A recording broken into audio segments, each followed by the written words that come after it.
are listening to the most comprehensive paranormal archive on the internet. Welcome to Salsido Paranormal. I'm your host, James Salsido, and tonight I'm covering haunted places in the U.S. As always, you can find all episodes of the show along with links to social media, ways to listen, and ways to support the show, as well as ways to support friends of the show at the website, and that is salsidoparanormal.com. That's SALSIDO paranormal.com, and go from there. And also, I'm excited to announce and very happy to announce that as of today, this podcast has reached 25,000 total downloads. It was at 20,000 just last night, early this morning. I'm hoping it's not some kind of glitch, but either way, I will take that total for however long it lasts. And so I want to thank everyone that has helped make the podcast keep going this long and reach that amazing number that I never expected to get to as far as total downloads go. So yeah, this is a whole series I've been doing for a while now.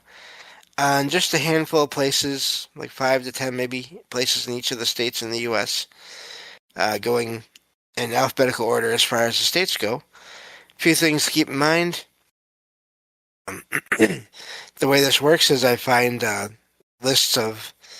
get together lists of these places, and I find articles about them and get a summary generated about them, about these places based on those articles.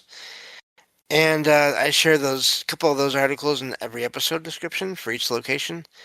So you can all go and check out those articles and images in them and all those things and do your own research if you would like to find out more about them or to visit them.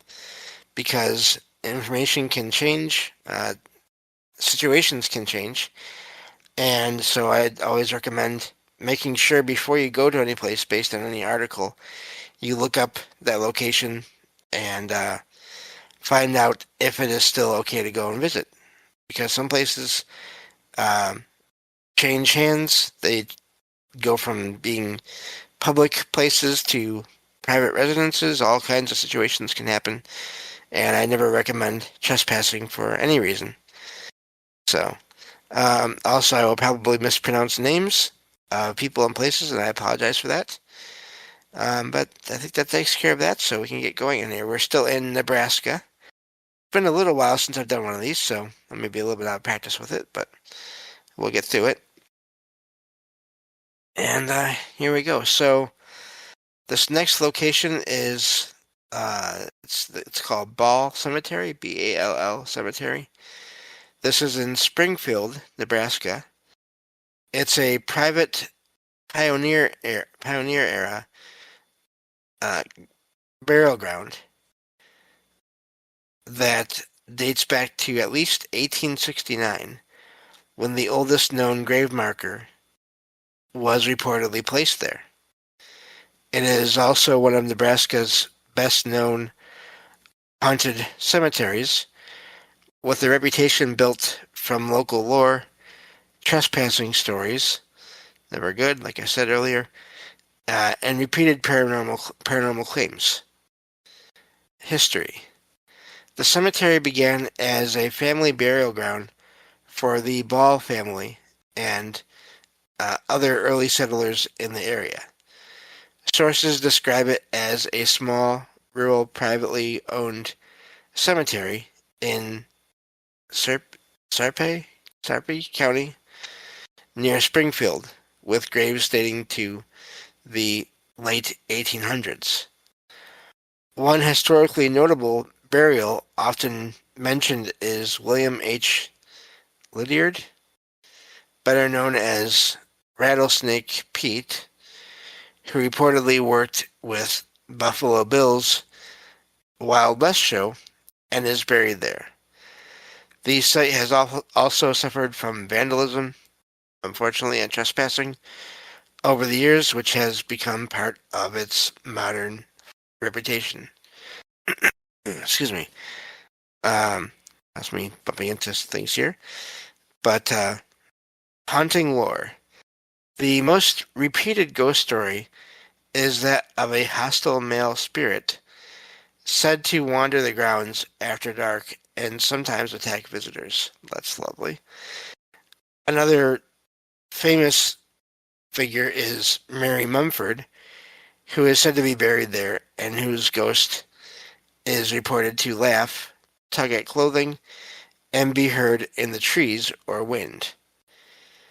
Other reported phenomena include apparitions, glowing orbs, strange mists in photographs, graves writing themselves, that's fascinating, unexplained bruises, that's not great, and eerie sounds.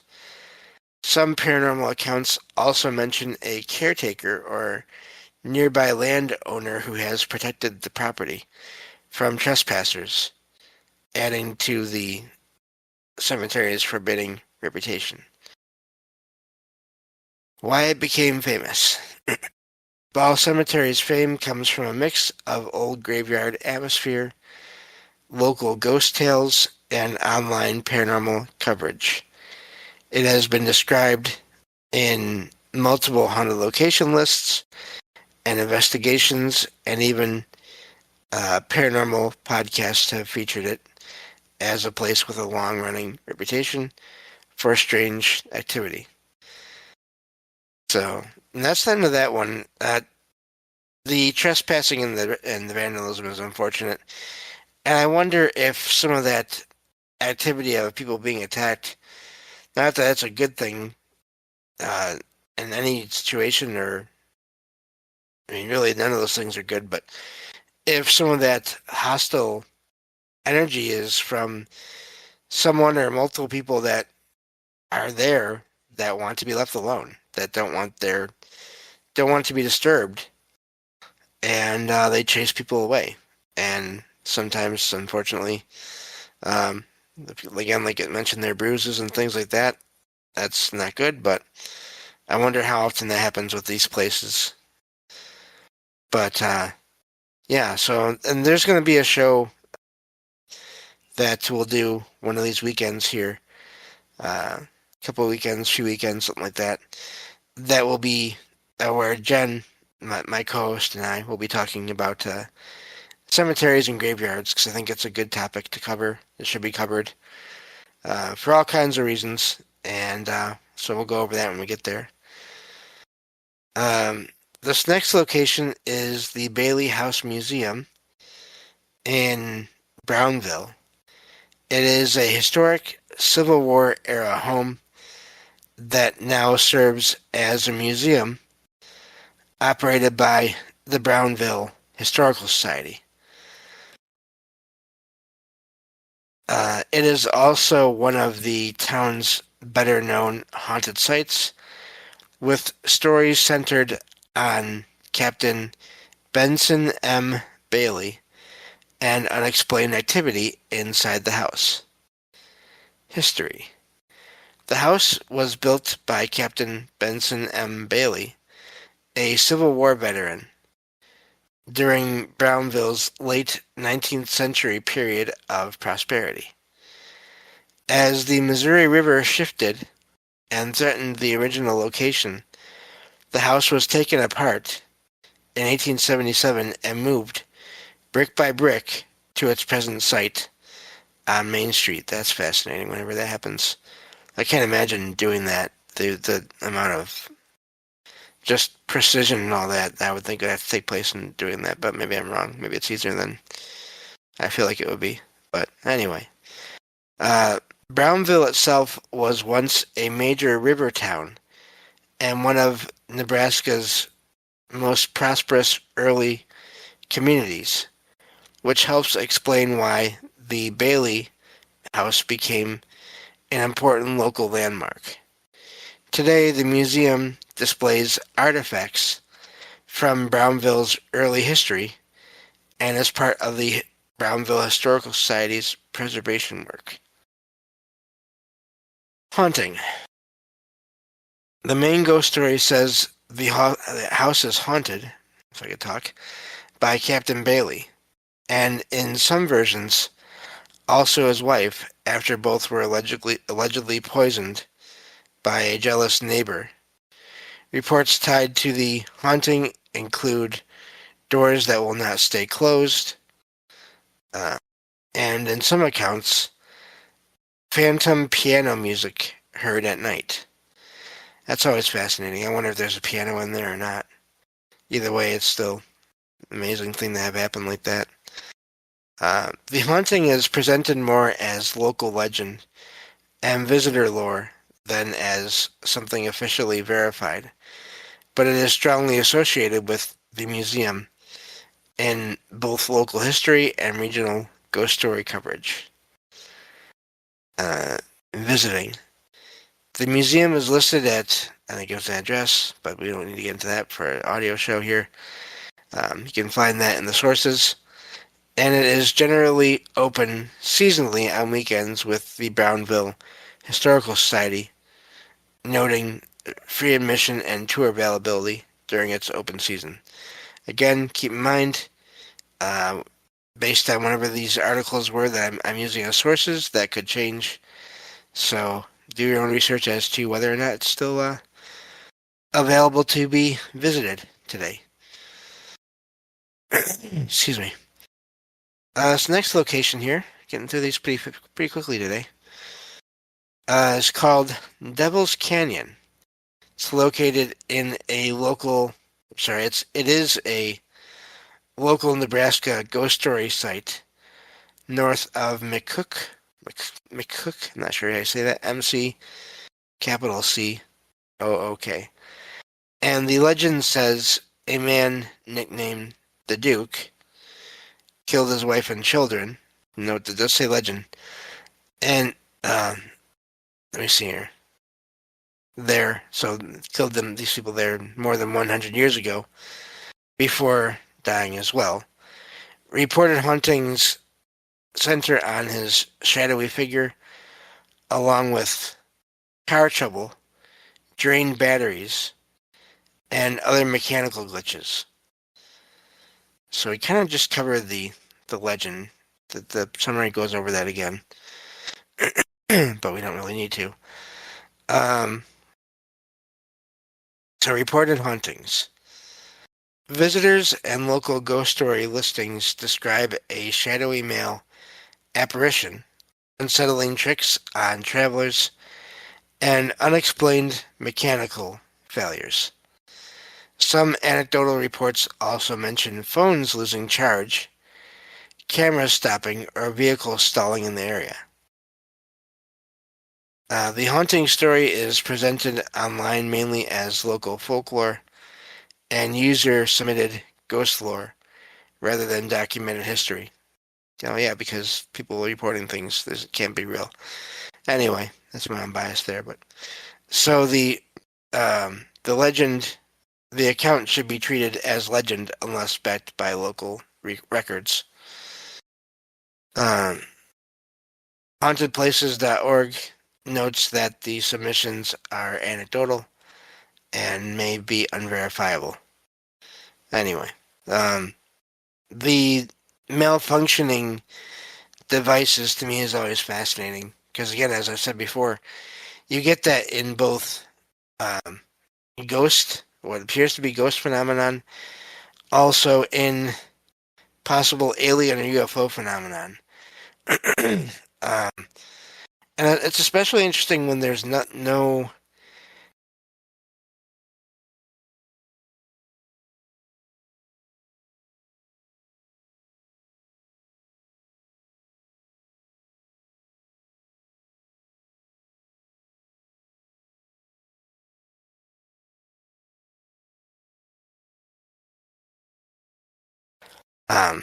there's always all kinds of possibilities to all these things that happen.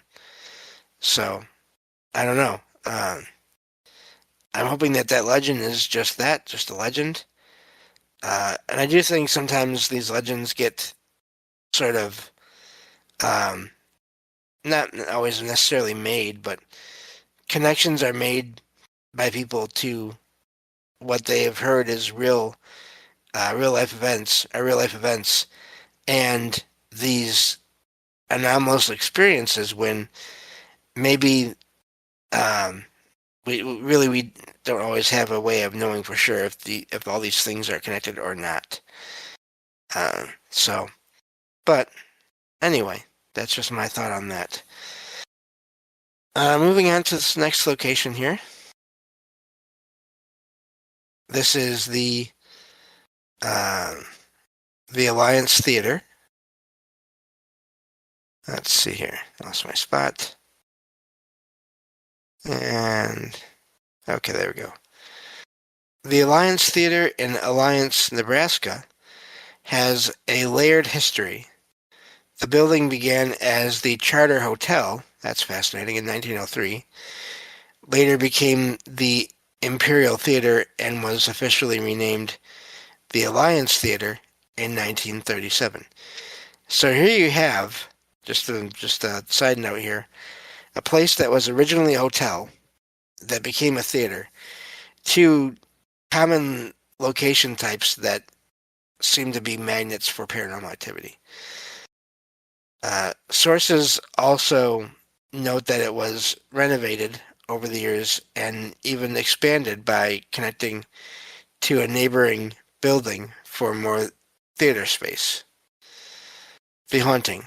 The main ghost story centers on a spirit named Mary, often described as a former actress who died during a performance when lighting equipment fell on her while she was dressed as a bride.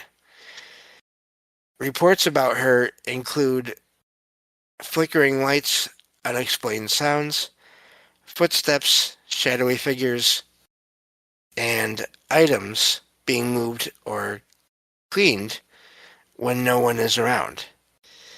Some witnesses also say they have seen her sitting in the audience or clapping at performances. Local reputation.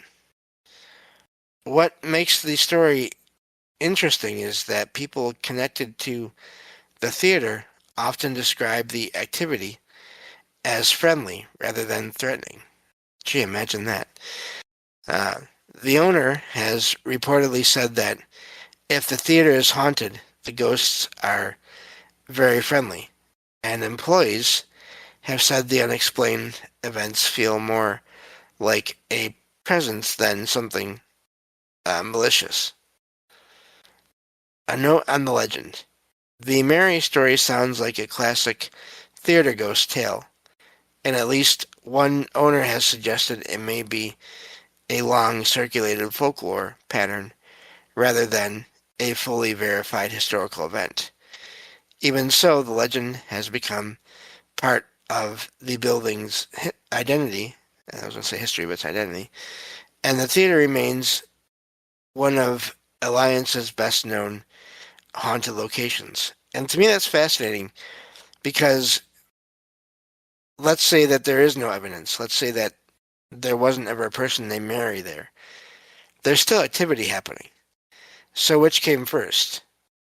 An actual person named Mary that did pass away there in that unfortunate set of circumstances, or energy and or consciousness that was either already there or basically went there and stayed there and made things happen. That was then sort of people felt like or thought it might be this person based on this legend or this story that they don't have a ton of evidence for. Either way, there's still activity going on, which is really, to me, that's fascinating. So let me check on something here. Okay, everything looks good in the chat there. All right. So let's go to another location here. I think we can get one more in before we stop for this episode. And I think, yeah, okay. So this next one is Robbers Cave in Lincoln, Nebraska. And this is a sandstone sandstone cave with a layered history. It began as a natural cave that German immigrants expanded in the late 1800s to store grain and brewery barrels. That's a hard word to say. And it later became a dance hall, party space, meeting room, movie theater, concert venue, and tourist attraction. I think I may have heard this before, maybe something similar elsewhere. It is also widely considered one of Nebraska's most haunted places, with ghost stories tied to its long, rough history, and its use by visitors over many decades. If you think about this, you have at different points in time, this place being used as a theater and or concert venue. Again, these kinds of places seem to attract, in many cases, energy and or spirits or consciousness or souls, however you want to look at that. And even if it's not happening, things aren't happening while there's a large crowd there. So often you hear about these paranormal activity happening in these places to small amounts of people. In other words, when there's only one or two people around, things will happen. Anyway, history. The cave is about 5,000 square feet and was enlarged by hand into 3 parallel chambers in the late 19th century for use by a local brewery. Robbers Cave later passed into the hands of the Scarborough family, who opened it as a public attraction in the early 1900s and kept it active for private events and tours for decades. A lot of the cave's folklore comes from its frontier-era reputation. Stories have long linked it to outlaws, gamblers, horse thieves, and even Jesse James, though some of those claims are unverified and appear to be part of the legend building around the site. Haunting. The haunting reputation of Robbers Cave is based more on local ghost lore than documented proof. Common tales that describe unexplained voices, strange feelings in the tunnels, and the sense that the cave holds onto the energy of the many people who pass through it over time. Let's see here. So there's a little more here, but we're running out of time. I did want to mention this whole fascinating thing with caves in general, being able to possibly hold an energy as well, especially depending on the type of rock it is that the cave is made of. Just all kinds of reports of paranormal activity in caves in general, and cave systems, whether it's ghosts or cryptids, creatures, whatever. There's a lot of that all over the place, really. So you can find more in the episode description. I will have, like I said, 2 articles linked there for every location I talked about in this show and in every one of these shows. And you can do your own research and find pictures and everything of these locations and go from there. And thank you all for listening and supporting the show as long as you have. Like I said, really grateful to have so many downloads, so many listens from people throughout this five and a half years. And thank you all for listening, and I'll talk to you all next time on Salsido Paranormal. Take care.